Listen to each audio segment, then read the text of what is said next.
Dans cette vidéo, nous allons voir ensemble 4 erreurs à éviter lorsqu'on se lance dans la publicité sur YouTube Ads. C'est parti. Attendez.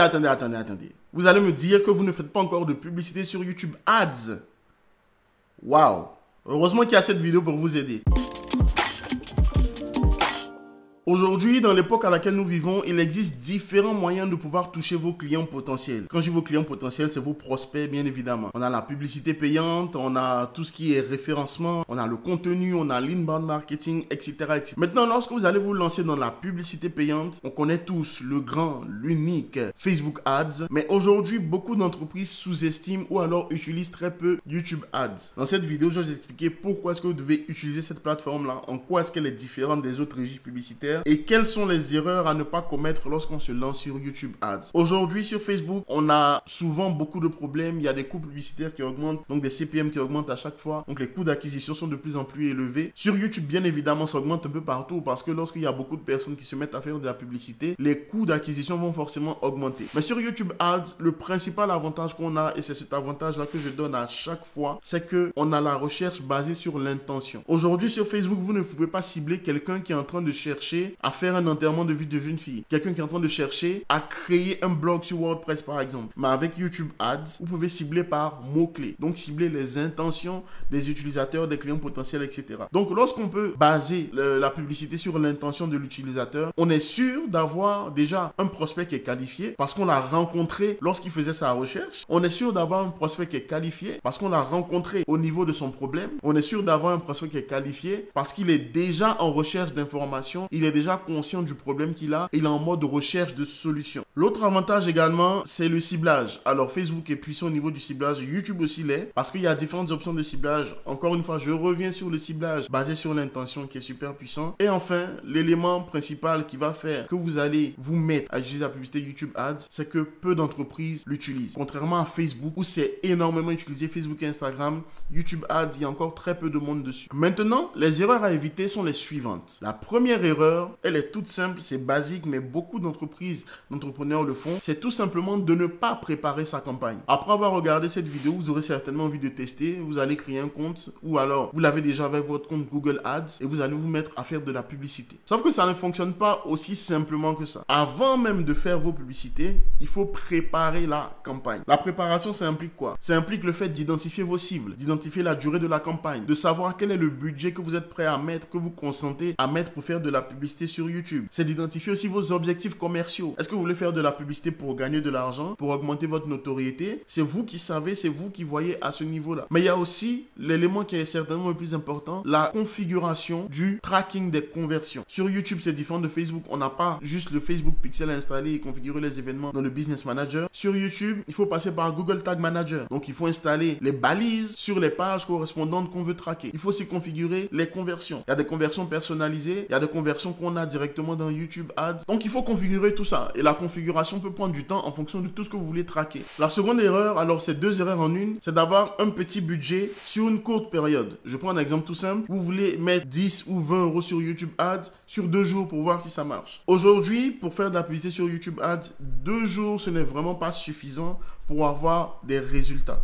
Quand je dis des résultats, ne serait-ce que des résultats, des statistiques pour pouvoir analyser, ce n'est pas suffisant. Essayez de le faire au moins pendant 1 ou 2 semaines pour avoir un minimum de résultats et de données analysées sur YouTube Ads. Ensuite, mettre 20 euros sur 2 jours, donc ça fait 10 euros par jour, ça revient encore à un petit budget. Mais l'idéal, ce serait d'aller au minimum sur 20 à 30 euros par jour pour tester sur cette période-là. Pourquoi est-ce qu'il faut faire ça? Parce qu'avec un budget de 10 euros, ça peut être un peu limite et vous risquez d'être toujours en mode apprentissage sur vos publicités si vous avez un petit budget et une petite durée. Donc voilà pourquoi 2 semaines, c'est déjà une bonne durée pour avoir des résultats, pour tester, pour avoir de l'analyse sur vos résultats, et 20 à 30 euros par jour idéalement pour avoir également des résultats. Donc une fois que vous avez investi cette somme-là sur cette durée, pour avoir des résultats et analyser ces résultats-là simplement et facilement. La troisième erreur, elle est toute simple, c'est de ne pas avoir de stratégie post-acquisition. Alors vous avez regardé cette vidéo, vous êtes informé sur YouTube Ads, vous avez décidé de travailler sur la plateforme YouTube Ads, donc vous mettez du budget, vous avez une campagne qui est pas mal sur 2-3 semaines et vous voulez récupérer des prospects. Mais une fois que ces prospects, vous les avez, ce n'est que la première partie. Avoir des leads, avoir des prospects, c'est une partie. Maintenant, éduquer ces prospects-là et les convertir par la suite, c'en est une autre. Donc, généralement, ce que vous allez faire avec YouTube Ads, c'est faire entrer les gens au début de votre tunnel d'acquisition. Et votre tunnel d'acquisition, il n'y a que vous qui le connaissez. Comment est-ce que vous prenez un client potentiel qui ne vous connaît pas au stade de client qui vous connaît, qui travaille avec vous? Ça, c'est vous qui le savez au niveau de votre activité, au niveau de votre entreprise. Mais vous devez amener les gens vers la première porte, donc à l'entrée de votre tunnel de vente, votre tunnel d'acquisition. Je ne sais pas comment est-ce que vous l'appelez. Donc, ça peut être généralement télécharger un livre blanc. Ça peut être télécharger un lead magnet. D'ailleurs, il y a une vidéo sur les lead magnets qui sera disponible sur SEMrush. C'est l'occasion de vous abonner pour ne pas rater cette vidéo-là. Ça va être par exemple le fait de demander un devis. Voilà. Donc, il y a tous ces éléments-là que vous allez avoir. Maintenant, qu'est-ce que vous faites par la suite? Vous avez le client potentiel, vous avez ses informations, vous avez ses contacts, vous avez le moyen de pouvoir le recontacter derrière. Quelle est votre stratégie pour que ça soit cohérent entre la publicité et tout le reste du tunnel pour transformer cette personne-là en client définitif ou en client récurrent, en client régulier? Donc, avoir une stratégie post-acquisition, c'est super important. Donc, ça revient au point 1 quand on parle de la préparation. On ne met pas seulement du budget, on ne fait pas seulement des publicités. On réfléchit sur toute la stratégie. Le but, ok, pour vous, c'est de gagner de l'argent avec ces personnes-là. D'accord. Combien vous êtes prêt à mettre pour avoir un client? Imaginons que vous êtes conseiller financier et que vos clients vous rapportent en moyenne, donc sur leur durée de vie, lifetime value, comme on dit, sur leur durée de vie avec vous, ils vous rapportent 20 000 euros. Ben, si vous êtes prêt à mettre 200 euros pour avoir ce client, ben, on ne va pas analyser les statistiques de la même manière. On va pas se dire on a dépensé 5 000 euros, on n'a pas de résultat. On va se dire on a dépensé 5 000 euros, on a eu 12 clients.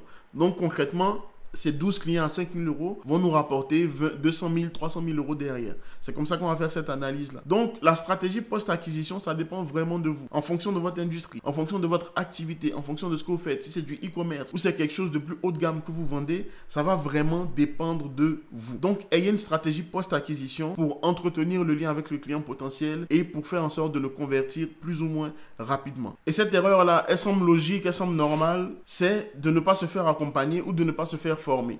Parce que comme je vous ai dit tout à l'heure, la préparation, ça demande de se poser beaucoup de questions. Et lorsqu'on débute tout seul, lorsqu'on commence tout seul, on n'aura pas forcément toutes les réponses à ces questions-là. Donc se faire accompagner permet de se poser les bonnes questions, de trouver les bonnes réponses aussi et de faire le bon choix dans la stratégie d'acquisition, dans l'outil qu'on va utiliser. Est-ce qu'on ramène vers notre site ou est-ce qu'on crée un tunnel de vente totalement dédié? Quelle est la stratégie qu'on a derrière? D'emailing, d'inbound derrière? Est-ce qu'on va recibler ces personnes-là avec d'autres régies publicitaires? Donc faire de l'omniprésence, c'est-à-dire la personne vient sur YouTube, on va la recibler avec du remarketing sur Facebook, sur Instagram, sur LinkedIn, etc., etc. Donc, c'est à vous de voir ça et l'accompagnement sera utile à ce niveau-là. Alors, si vous voulez plus de vidéos de ce type-là, abonnez-vous à la chaîne SEMrush parce qu'on aura toujours du contenu pour vous aider à développer votre entreprise. Bien évidemment, avec les outils SEMrush, mais également avec des intervenants qui vous donneront des billes, des outils, des astuces pour pouvoir développer votre activité et l'amener là où elle devrait être. Alors, c'est tout pour moi et moi, je vous dis à la prochaine vidéo. Au revoir.